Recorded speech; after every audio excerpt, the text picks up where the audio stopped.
Hey families, welcome back to the Architect Dinner Devo. Now in this week's part of the story, we find that Charlie and Sneed, they keep finding a whole lot of trouble around every corner, but the architect seems to be staying one step ahead. And it has me thinking, if we know the truth, does it actually lead us out of trouble or maybe into more trouble? Well, let's consult our blueprint, the Bible. In John 16:33, Jesus says this, "I have told you these things so that in me you may have peace.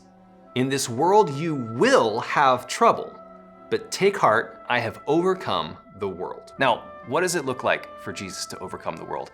I want to show you by going back to the Old Testament to the historical account of Daniel chapter 3. Here we read about three guys, and their names are Shadrach, Meshach, and Abednego.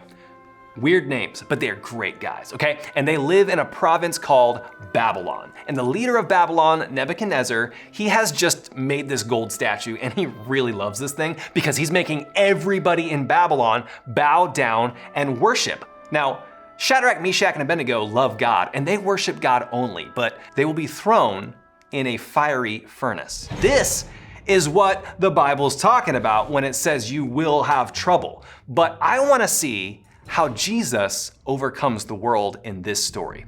Daniel 3:24-28 says, "Then King Nebuchadnezzar leaped to his feet in amazement and asked his advisors, 'Weren't there 3 men that we tied up and threw into the fire?' They replied, 'Certainly, your majesty.' He said, 'Look, I see 4 men walking around in the fire, unbound and unharmed, and the 4th looks like a son of the gods.'" Number 1, Shadrach, Meshach, and Abednego were unharmed, like in the fire, like how? Second, there was a 4th man in the fire with them. Now, who is this guy? Let's do a little bit more detective work.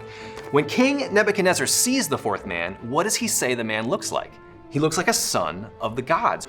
Scholars agree that this son of the gods was actually Jesus, appearing in the Old Testament before he was even born. He was walking with them through the fire, showing them the power of the truth, even in the midst of the worst kind of trouble. So, when Shadrach, Meshach, and Abednego should have had this happen, oh!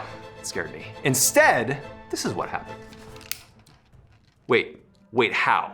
Wait, this is, how is this not, okay, you're gonna have to do this with your family to see how this works because the water is protecting this latex, which is amazing. When God comes in and his truth protects us, sometimes our mind is blown and we didn't even know how powerful the truth was until trouble came along.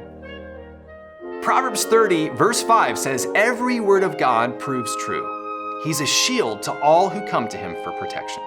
So as a family, how can you gather around these words, this truth, and hold on to it like a shield? What if you guys were to gather around the Bible and use it to protect you from the lies every week, every day?